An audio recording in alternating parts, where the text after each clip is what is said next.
যতক্ষণ পর্যন্ত মানুষ নিজে বিপদে পড়ে না, খারাপ পরিস্থিতি দেখে না, ততক্ষণ পর্যন্ত বুঝে না অন্যদের কষ্ট কি জিনিস। এই পর্যায়ে এসে এমন ভয়ানক পরিস্থিতি দেখে মন মানসিকতা যেন একদম বদলে গেছে। এই যেন এক ভয়ানক অভিজ্ঞতা। মানে বলতে গেলে এমন ভয়ানক বন্যা আমাদের জন্মের পর আমরা কখনো দেখিই নাই। বিগত 50 বছরের মধ্যে এমন ভয়ানক বন্যা হয়েছে কিনা সেটাও সন্দেহ আছে। তো এই ব্লগটা বা ভিডিওগুলো হচ্ছে যখন বন্যা ছিল, পানি ছিল তখনকার। তো এতদিন পর্যন্ত এগুলো আপলোড করা হয় নাই, কারণ ফোনের মধ্যে চার্জ ছিল না, তারপরে নেটওয়ার্কের প্রবলেম ছিল। এগুলোর জন্য আমাদের সবাইকে তো বাড়ি থেকে অন্য অন্য জায়গায় চলে যেতে হয়েছে, যে যেখানে পারছে ওইখানে চলে গেছিল। তো সবার জন্য মনটা অনেক বেশি খারাপ লাগতেছিল। আর চারদিকের কি অবস্থা সেটাও অনেক বেশি চিন্তা করতেছিলাম। তো আমরা যেখানে ছিলাম ওই দিকেও পানি ছিল, তারপরেও বাড়ির জন্য মনটা কেমন করতেছে, বাড়ির এদিকে পানিগুলো কেমন বাড়ছে নাকি কমছে এটা বারবার মনে আসতেছিল। তো ভাবলাম যে আচ্ছা যাই হোক, এখন বাড়ির দিকে একটু যাই। এই জন্য ভিজে ভিজে আসছিলাম। তখনও এসে দেখতে পাচ্ছিলাম যে পানি একটুও কমে নাই, উল্টো আরো পানির পরিমাণটা বেশি হারে বাড়তেছিল।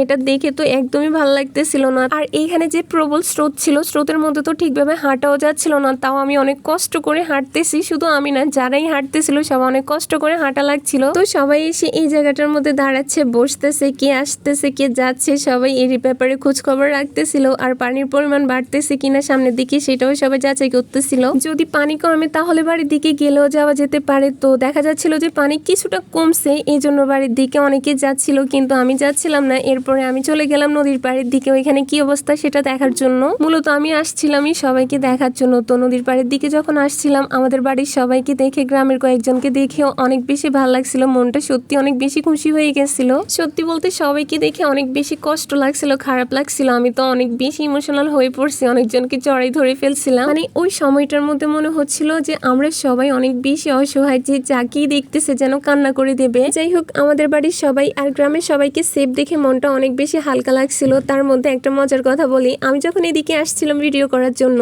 রাস্তা দিয়ে যে যাচ্ছে ভিডিও করার সময় দেখতেছে, সবাই তো অনেক বেশি অবাক হচ্ছিল যে আমার ফোনে চার্জ কোথা থেকে আসলো। এতদিন পর্যন্ত চার্জ থাকার তো কোনো কথাই নাই, অলরেডি সবার ফোনই অফ। আমাকে তো অলরেডি অনেকজনে আকসি করতেছিল যে আমার ফোনের মধ্যে চার্জ কোত্থেকে বা আমি কোত্থেকে চার্জ দিছি এটা সেটা। তো আমি ওদেরকে বলতেছিলাম যে আমি এতদিন পর্যন্ত ফোনটা ভালোভাবে ইউজ করি নাই, সেজন্য চার্জ ছিল। দেন চার্জ করার মতো অপশন ছিল। তো ওনারা বুঝতে পারছিল যে আমার ফোনে চার্জ থাকার কারণটা কি। তারপরে তো আবারও অনেকজন আমাকে দেখে বলতেছে হ্যাঁ এখন পর্যন্ত ফোনের মধ্যে চার্জ আছে, অথচ অন্যদিকে সবার ফোনই অফ। তো আমার ফোনের মধ্যে চার্জ থেকে কি হবে, কোনো কল যাচ্ছে না, কল আসতেছে না, নেটওয়ার্কে কাজ করতেছে না, এভাবে ফোন অন রেখেও লাভটা কি। তো ব্যাপারটা আমার কাছে মজাই লাগছিল যে 4-5 দিন পর্যন্ত কারো ফোনে চার্জ ছিল না, অথচ আমার ফোনের মধ্যে চার্জ ছিল। আর সবাই আমাকে দেখে আক্স করতেছে আমার ফোনে চার্জ কোত্থেকে আসছে এটা দেখে। কিন্তু এর মধ্যে চারদিকের পানি দেখে তো অনেক বেশি খারাপ লাগছিল, কারণ সবকিছু একদম পানিতে ভর্তি ছিল। পানির জন্য কোনো কিছুই ঠিকভাবে দেখা যাচ্ছিল না। যে যেদিকে পারতেছে ওইদিকে যাওয়ার জন্য চেষ্টা করতেছে। এখানে দেখা যাচ্ছিল যে একটা লোক মাছ নিয়ে যাচ্ছিল। শুধু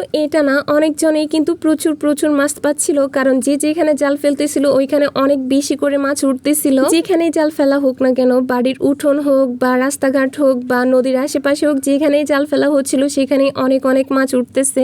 মাছের দাম যে এত পরিমাণ কমছে এটা একদমই অবিশ্বাস্য ছিল, যে 50 টাকা 60 টাকা করেও মাছ পাওয়া গেছে, বা এর থেকে কম দামেও কিন্তু মাছ পাওয়া গিয়েছিল। বন্যার পানিতে সবগুলো রাস্তা ডুবানো থাকলেও বিকল্প হিসেবে হাঁটার জন্য এই রাস্তাটাই কিন্তু শুকনো ছিল। তো সবাই কিন্তু এটা দিয়ে যাতায়াত করতেছিল। যদিও এই রাস্তাটা অনেকটাই শুকনো ছিল, যাতায়াতের জন্য ঠিক ছিল, কিন্তু সামনের দিকে পানি ছিল অনেক বেশি, ওইগুলো অতিক্রম করে তারপরে যাওয়া লাগবে। তো আমরা পানি দেখতে আসছিলাম, আর বাড়ির সবাই কেমন আছে এটার খোঁজ খবর নেওয়ার জন্য আসছিলাম। সবকিছু দেখে তো অনেক বেশি আপসেট হয়ে পড়ছি। তো কি আর করা, এগুলো এখন মেনে নিতে হবে। তো এখন তো পানিগুলো কমে গেছে, এখন এই পর্যায়ে নাই পানি। তবে এই বন্যাটা মানুষকে যে একটা ভয় বা আতঙ্ক দিয়ে গেছে, মানুষের যে ক্ষয়ক্ষতিটা করে গেছে, এটা কখনো ভোলার মতোই না। মানুষ এই বন্যাটার কথা ভুলতে পারবে কিনা সেটাও কিন্তু সন্দেহ আছে।